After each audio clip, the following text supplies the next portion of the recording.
Hi, friends. Welcome again to another episode of Beyond the Clouds, Edge to Edge Transformation. I got to know Sampo. The first time I heard about him was he was in a mine deep down somewhere and doing some very incredible work. And I was wondering how he keeps himself centered. So we're going to talk about both these things, the technology work, the kind of work he does, as well as how he finds centeredness through all this. Sampo, tell us about your story.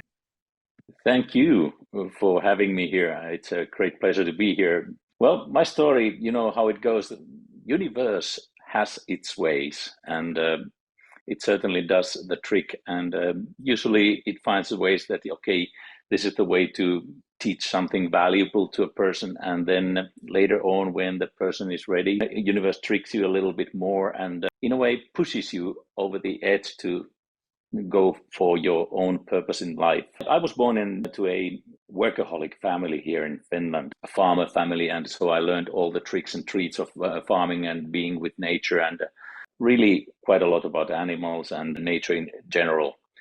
At an early age, I already was jumping onto the media business. I started producing videos and communication material. I worked for the TV stations for a while, and that led me to work with the global corporations around the world. Luckily, I got married in the meantime. I got two kids, adults. Getting back to the early stages of my work, it was quite a lot of traveling. I flew about 200,000 kilometers in 6 months. And then I have been driving car like a maniac. I would say that my green pattern and markings are not so tiny in general. After having worked in more than 60 countries, it has given me an opportunity to meet people in different cultures. And people in different cultures are still the same human beings all over the world.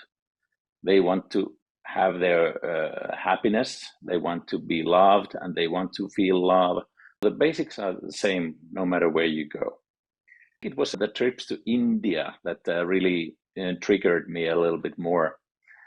After having seen the people there working in different projects, noticing that, okay, even though they didn't have that much material stuff around them, they had something in them. It was kind of slapping me on my face that, okay, wake up, Sampo. What is it about? Why can't we be happy in the West? Even though we have all the possible material stuff that you can imagine. So all this led me to thinking that, okay, there must be something that I haven't figured out yet. Getting back a little bit in time, I had the privilege to go through some heavy recession times. I was almost bankrupted in the 90s. And so there was a lot of pressure. All these experiences, they have been really valuable for getting a little bit better understanding about human life. In the process, I was involved in a spin-off company that had a venture capitalist in there. It was heavily relying on technology related to Nokia mobile phones. They were very popular all around the world and they sold like hotcakes. We had a product where we wanted to distribute sacred texts of all the religions and all the traditions in the world and share them all over the world. But the timing wasn't too good, so we were a little bit too heavily relying on Nokia. When Nokia got a little bit difficult, our project went alongside with that. The company still exists, but we haven't been pushing that any further. Lost quite a lot of money in that process. Anyway, got a lot of understanding about the different cultures, different religions, and different traditions in the world. They all share the same basics when you go deep down there. There's a lot of different puddings over there. The basic thing is very pure, and it's love. But the pudding on top of that has really messed up things. Personally, I have a deep faith in my life at the moment, but I do not have any religious dogma. It's all about faith and not so much about religion. Technology trips provided me more learning basis. I got a chance to learn new things about the different approaches, how people see things, how people appreciate things. It has been a very interesting journey. And I still do that communication work for the global corporations. And sometimes they take me underground into the deep mines. Sometimes they take me to the harbors, sometimes skyscrapers. It has been an interesting journey, and it still is. On some trip to India, I was kind of taking just photos going around the town, and there was a bookseller on the street, and he grabbed my arm like that and said, "I got a book for you. This is the book that you have to read." And he had one book in his hand, and I said to him that, okay, looking at the street and with hundreds of books down there, yeah, probably I should be reading all of those books if I ask you, but no, this is the book that you have to read. So the book was called Jesus Lived in India, and it was a book from a German researcher, Holgen Gersten. And so I decided, okay, I didn't have any understanding of the bigger picture at that time, and I bought the book and read it on the return flight to Finland. And so that was a kind of a triggering point to study more about the cultures, more about different religions, and more about the history of the world that we really don't know much about. So it has been an interesting journey that also triggered me to read a lot of books. I read Deepak Chopra's books and I listened to his teachings and stuff like that. Ended up to the Chopra Center and to multiple courses over there, ended up to the meditation teacher course over there. I never had any idea that I would become a meditation teacher or something like that. But on the return trip from there, I thought about, hey, come on, if I know that it helps me, maybe I should be talking about it to other people as well. And that was an interesting part because that was a kind of my moment to come out of my spiritual closet, so to say. I set up an event about spiritual thinking, meditation, and stuff like that. I put an entire front page wide announcement into the newspaper, and I started receiving calls that, "Sampo, are you okay now? What have you been drinking now? Are you now a monk or something?" And that was a kind of interesting point. Nevertheless, those people who gave me a call and were wondering, what the heck am I doing now? They came to that event. And I noticed that they didn't come there just because of me, to see what's going on with me. They also had something inside of them that they wanted to study. So this all led me to do also coaching, meditation teaching and stuff like that. Since I never kind of got away from the corporate world, it was interesting to have possibility to go to some big headquarters and arrange a meditation event over there. When I knew a lot of people there in the organization, they wondered, "What are you doing here?" And I said, "Well, this is the event that I'm arranging here now, so it's about meditation today." And they were, "Wow." I got multiple heads of companies and organizations to join my meditation courses. And it was so beautiful opportunity to share something that I've learned in the process.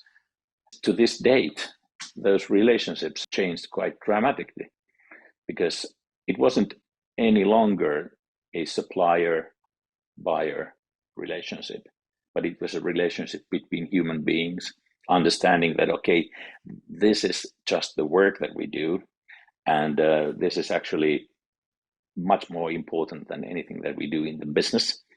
But we can do that business with a completely different set of mind. And that changed a lot of things in many relationships. Actually, I do have a habit. Sometimes in the new encounters, I toss around with words like spirit or feeling or energy or something like that and see if they are returned to me. And if they are, then you know immediately that, okay, now we are in business. It's kind of a signal. I want to take something of your heart into your daily work. Now that we are also talking about technology, it has been very interesting to see that what can you do online. Oftentimes you hear that you are not able to connect with people online as well as you are able to do when you have physical course or meeting or session.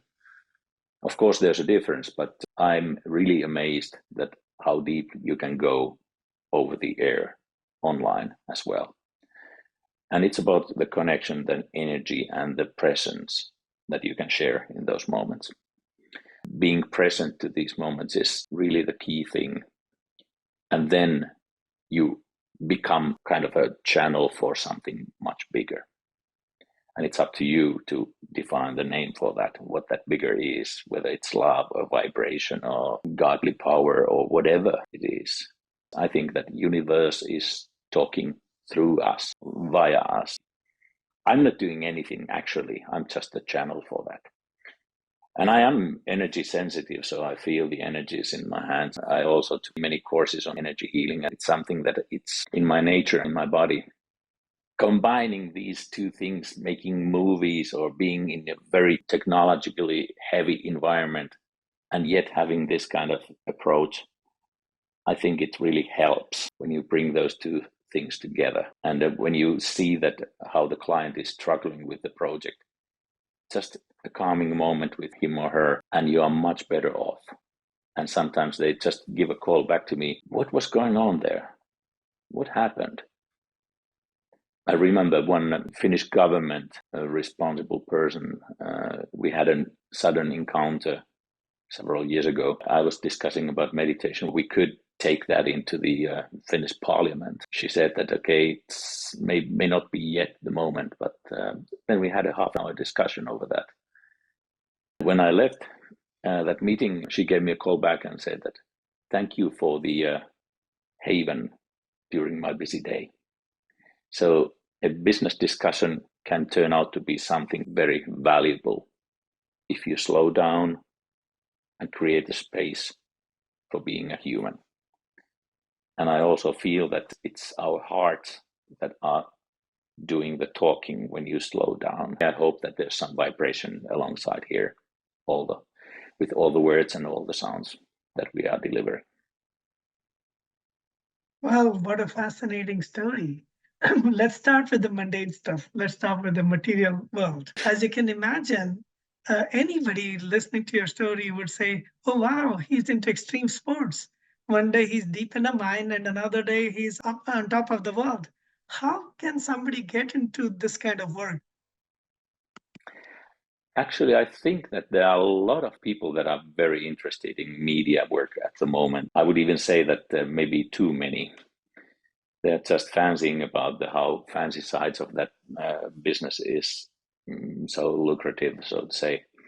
But I would say that it would be very important to listen to your heart. What I say to my kids is, if you don't know what your deep calling is yet, go towards what makes you feel good. And that's a kind of dangerous thing if you say that to a teenager, but I have proof that it goes to their mind, to their hearts, and they remember that when they are making the choices of what should I do? Where should I go? What is the thing that I want to do in life? Oftentimes media people are a bit on the surface. It's always good to consider what you feel inside. A friend pointed out when it comes to media, we look at it separate from, say, for example, a heart to heart conversation. But at the end of the day, it is a deeper conversation, right? Whether it's through audio, video, or it's the silent communication from the heart, or it's using technology like Nokia did with cell phones and 5G, 6G. So there's a whole spectrum. Do you see the connectivity between these different media and how we relate to ourselves and how we relate to others? Do you see the spectrum as one, or do you see them as distinct? It's all vibration in the end. So we're just tapping the tiny, tiny bit of that spectrum that is available for us.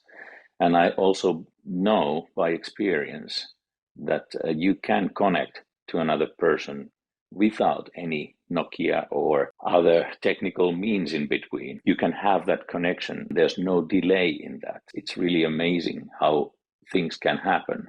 It's also the energetic vibration that we deliver when we just are.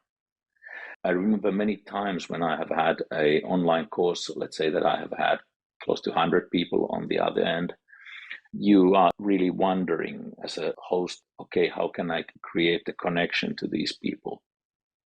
Just slowing down and harmonizing the energy, harmonizing the vibration in the beginning, and off you go, being present, being listening. It's all about that. And then when you have opened up that portal to that connection, it's there, and really amazing things can happen. The feedback I've been getting from those has been really surprising to me as well. It's vibration. Everything is vibration. Even Tesla said about that, but I really believe that. And when you understand that your body is always vibrating, everything around you is vibrating, so are the telecommunication devices vibrating. I do not like the intensity of some of the spectrums that we are bound to be using soon, because I can feel the difference of those spectrums, and I can tell the difference between 5G and 4G with my hands and my body. So it's something that we should be a little bit more cautious about. When you were traveling around the world, 60 different countries, different cultures, and then you saw some of the people in India, some of them had very little in material terms. What was it that was missing in you that you had this yearning to find out what these guys were doing, how they were happier? Was there something missing in your life at that time? I think not particularly in that time, but basically I didn't know myself. I'm not sure whether I understand myself completely at the moment. A long time ago, I chose a title for myself. It's the student of life. And I still think that I am that. You learn something new every day. It's a forever continuing process. Learn more. When I saw the differences between the cultures and the differences in the happiness and the difference in the ability to smile, and I remember one event when I encountered a construction worker in Dubai. A guy was from India, very old guy. He greeted me with the Namaste greeting. I felt that energy that was included into that. And later on, when I learned to understand what it actually means, that seeing the deep spirit in the other and greeting that one, it's actually quite a deep greeting. And when you do such a greeting, and when you encounter another person with that kind of mentality, it's really impossible to think of harming the other. It's really important to understand that deep down, the heart and our soul, whatever name you want to give it, the deeper perspective of the goddess or God within, or the spirit within, it's really about learning to know that and remembering, I would say, remembering that you are, first of all, a spiritual being, and then second, the body is the vehicle that has been given to your use, making it easier to move on the planetary surface. When you started going around the world, meeting different people, the most common response is, oh, this person has a different skin color, talks with a different accent, has different widgets and gadgets, the cars they drive, the food they eat. At what point do you think you started seeing beneath all these differences? How did you go from seeing the differences to seeing the commonality? I learned about the other cultures, for example, the different foods and the different manners. When you have some sort of first-hand experience of some behaviors or traditions, you kind of grasp a little bit of that, what is beneath there. And when you have a chance to look at different cultures, you understand that, okay, beneath there are some common dominators. And those things are actually quite important to become aware of. When you talk to people, you understand that we all want to be happy. We all want to be loved. We all want to have some sort of material, emotional, and all kind of happiness around us. And also noticing that, okay, if you have loads of money, it doesn't necessarily bring you happiness. So even a friend of mine who has loads of money, he said, you know, the problems tend to be also on an equivalent scale. So if you have a lot of wealth, the problems may be also a big one. It doesn't go hand in hand with the money. Of course, a certain amount of money makes life easier, but it's not about that. It's not at all about that. It's about learning to know yourself, learning to understand who am I, and then also understanding that what do I want? Not need or wish, but what do I really want? And then also understanding that what is my purpose in life? Because we all come here with some sort of purpose, deeper meaning, what we are about to do. I didn't have a clue that I would be working on a meditation course, teaching meditation or hosting coaching sessions or having that kind of life at all. It was a complete no, not available, doesn't exist in my realm at all earlier. But then when you get the first experience, then you start understanding a little bit more. In this process, I had an opportunity to work with terminally ill patients. That has really given me some sort of signature of this is how things go. Being present in the moments that are most important in our lives. They have really given me the answers. For example, trying to understand different stages of consciousness. It only became reality to me after working with dying people, something that I'm really grateful for. If you think that you are having some sort of trouble, then you have to really consider that, okay, this is the first day of the rest of my life. How do I want to spend it? And that oftentimes triggers you to thinking, what is it that I came here for? What is it that I want to do deep inside me? What makes me happy? At one point in your life, when you were doing a startup, you were translating sacred texts and making them widely available. But over a period of time, I noticed that you've gone from reading texts, but you've given up some other dogma, and you realize that it's all about vibrations and understanding each other. In what ways did reading and understanding the sacred texts help you in this journey to come to this final conclusion that we're all one and that we're all a form of vibration? I don't think that there was an exact moment where I understood that, but maybe it's a step-by-step process.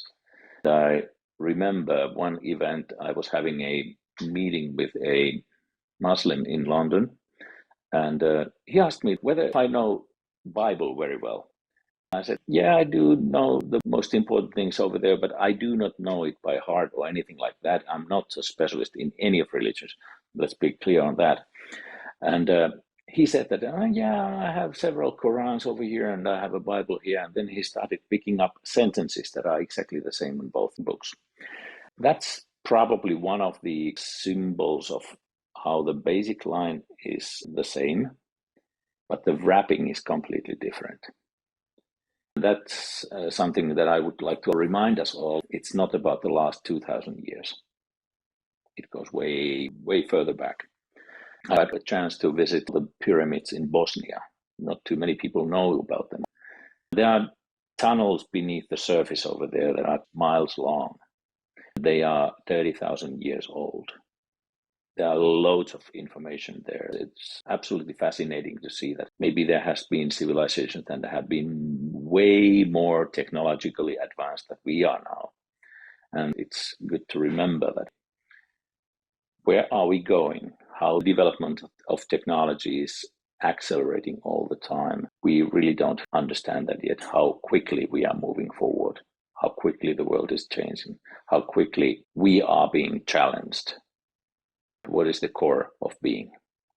Now that the pace is accelerating, it's even more important to slow down and stop and really consider and feel what it's about in my heart.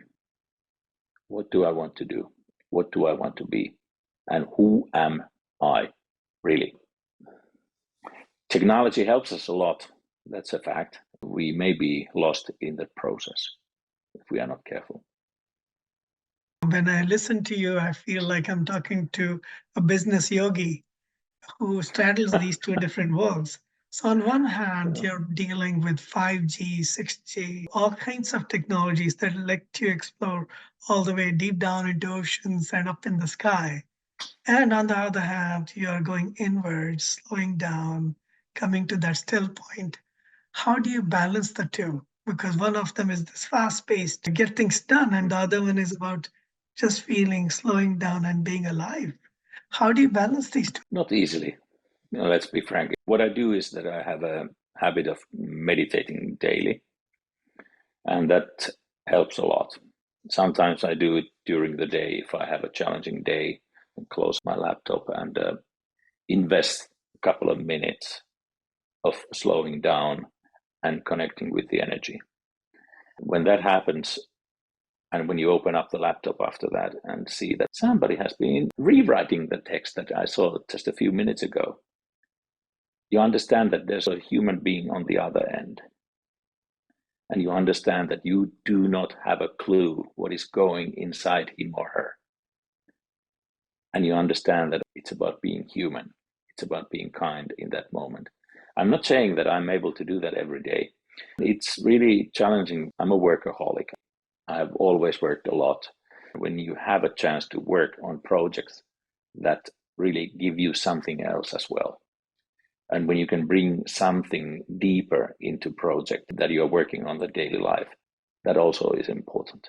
For example, tomorrow will be the day when we launch a light show, a artistic light show created to one old building. And the core message of that light show is that the light comes from within. I like that it's delivering one of the most important messages. Get to know your light inside you. It's really, really valuable stuff. So when you can do stuff like that, working on a project like that, it's not work anymore. It's something else. And then it's not straining you like a normal work against the payroll would strain you. So it's also about what you are able to do. How much joy can you find in the mundane tasks? I do not say that I like all the parts of the work. Heck no. But I really find moments when it's really something that it's fun. And I'm really grateful for that. I still find the moments that it's fun. I'm also emotional, for example, when you are creating a big event for a customer, when the things start flow fluently after very challenging moments, I can feel it in my entire body, feel the energy and the emotions that are released in that moment. It's also something much more than work. It's not about transitioning to a completely different thing that I'm doing here, but it's combining the previous experience and the knowledge that I have gathered in the work, and then combining that with something deeper. One of the most important things is being present in each moment. If your mind is going somewhere else already, stress is generated when you are longing for something that has not yet happened, or you are longing for something that has already happened. And if you are not in the present moment, then you are bound to get stress. But when you can slow down, stop, and listen to your inner wisdom, that's a good moment to be. And that helps in this crazy world. The world is really crazy in many aspects, but we all are part of that. We are all that craziness. Indeed. When I say it's morning and you say it's evening, both are true because we are in different parts of the world. Yeah. What I noticed is that no matter what work you do, there's that opportunity to go deeper and feel something much more meaningful, much more intense than the superficial nature of the job. But has your work also changed over time? Are you also taking on projects that mean something deeper to you? Or is it that you do the same thing and it means something deeper? I've been able to fine tune the project that we are working on. Most of our work is really relationship with the customer. How you are in those moments is the most important thing. I believe that we have the skill set in our company that is on par of anyone else. It may not be better, but it's not definitely worse. But the most important thing is that how you are dealing with the customers. And are they customers only, or is it some other type of connection that you have been able to create? A trust. For example, I think it's quite telling that many of the customers have been on my journey for more than 30 years. That's a long time to serve the same customers. And I also think that it's greatly beneficial for both parties because we understand the client's business much better. We understand the deep things in the organizations. We understand the deep development path of that business. And they also know us much better. They can share a lot of their workload onto our shoulders, which we are happy to take. It's easing all parties in the business and the process. I don't really understand the companies that limit that you should not be able to order services from the same company following years. I don't understand that because it's not a benefit for anyone. Understanding and serving those same customers has changed. For me, it has been also important that I have a possibility to do the coaching work on site. It guarantees that I take the moments that I jump out of that wheel of business, corporate life, to stop here and be with you and have this chat with you, which I value a great deal. It's all about this kind of things. Thank you for saying that. And, one of the interesting things, we live in a world where on an instant you can connect with anybody you know because of the rich media that we have today. But in the midst of this, we hear from even not just meditation teachers, but also from the Surgeon General in the United States, Dr. Vivek Murthy says, this is also one of the loneliest times on planet Earth. In the midst of plenty, in the midst of connectivity, people are feeling anxious, people are feeling lonely. What's going on here and what can be done? Actually, I kind of like that question and discussion subject because I believe that we need to learn to be alone. All the most important decisions, all the most important moments in our lives have to be dealt alone. And when you are able to be at peace with yourself, then you are able to be that with the other as well. It's also saying that you have to learn to love yourself before you can love the other. That's also something that I haven't been good in that all my life, absolutely not. And I'm not saying that I'm good at that now, but I have learned a lot.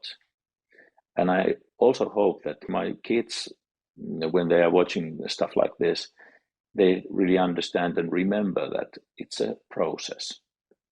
We have absolutely fantastic connection at the moment. It's also a spiritual connection all the time. Alone and loneliness are completely different things. People are lonely because they have their cell phones. They see everybody immediately, but they don't have the patience to really communicate with someone, really share thoughts, really be there in that moment. Stop there and be present for the other. As engineers, we call it signal to noise ratio. Think about all the amount of noise that we have around us. It's all the communication, it's all the hassle and dazzle, and it's all the activity, it's all the going around. Even the schools are much more hassle nowadays. It's really, really signal to noise ratio. I like that. What advice do you have when people are out there socializing, even being with friends and family and feeling anxiety? How can they go deeper with themselves and with others, have more meaningful conversations? It's so important whenever you meet people that you don't know at all. Treat them like you love them. In a way, give them the smile and give them some greeting or whatever. Sometimes it's a tiny, tiny moment that makes a day. You can do that in a grocery store. You can do that wherever you are, on a train. Just give that smile. Immediately that opens up the connection. There's something more than your cell phone. With family, my mom passed away earlier this year, so it's a little bit different meeting. But I also noticed that event brought the rest of our family closer to each other. It's really important that you are true yourselves when you meet the other. They know a lot about you already, so why the heck should you have any show on the go? Be present and meet them really from your heart, and that's it. You said something earlier which really touched my heart. You learned a lot about yourself working with people who are in the process of passing the last few days of their life. As much as we would like to treat this as the first day of my life, it could even be the last day of my life, right? So, what did you learn when we were working with people in transition? It was very revealing to me. I felt that there's something so much bigger flowing through me in those moments. I, my ego and my name and my body, me as Sampo, I need to step aside and allow that thing happen, what wants to happen. I also understand that it's only a transition. It's not the end. It's a transition that will open up the door and window for something new to appear. They have also been the moments that have given me the confirmation that everything is energy. I have been able to see and feel and sense the surroundings becoming flexible in a way. The moments have been really, really revealing. And some people say that they get that kind of experience when they do mushrooms or stuff like that. But for me, it was meeting the dying people. And also, I understand that time as such is not a linear track. And I think it's important to remember that when that transition happens, it's not so much a jump to another time, but it's maybe something that you are jumping on another level, maybe on the similar time point if that exists. But to me, it's also understanding that there are different levels of consciousness, and you can tap those levels of consciousness and then sense something that you have not sensed before. I believe that we all experience those things in our own way. There's a way for all of us. It's not going to be the same for every one of us. Absolutely not. But it's something important that you understand that we are all here. We are all one. We are able to tap those levels of consciousness if you stop and allow yourself to be there, be present, without any agenda. I like the old saying that the less you try, the more you get. The less you try, the deeper you go. I remember Schumacher saying, "Small is beautiful and less is more." And it's such an amazing thing to hear it from you. And you've traveled so many places, seen so many things. And finally, you came back to your heart, just like the alchemist who finally, after all the travel, the pilgrimage around the world, found something deeply meaningful within. So thank you for sharing that, Sampo. You gave us a sampling of what it means to be real, what it means to really understand who we are. And I look forward to meeting you face to face one of these days. This is why I talk to people. There are people like Sampo who have traveled around the world, seen lives at different frequencies, worked for communication companies, have literally been in touch with all kinds of people, and then they discover something much deeper within. So the what's outside and what's inside is very interesting to figure, especially as the pace accelerates and we get into newer technologies, newer way of communicating. Are we communicating with ourselves? So please come share. I would love to hear your stories. And thank you, Sample, for making this short conversation a deep and meaningful meditation in itself. Thank you so much. And I really must say that I'm at the very moment feeling the energy that is here with all of us. Thank you so much.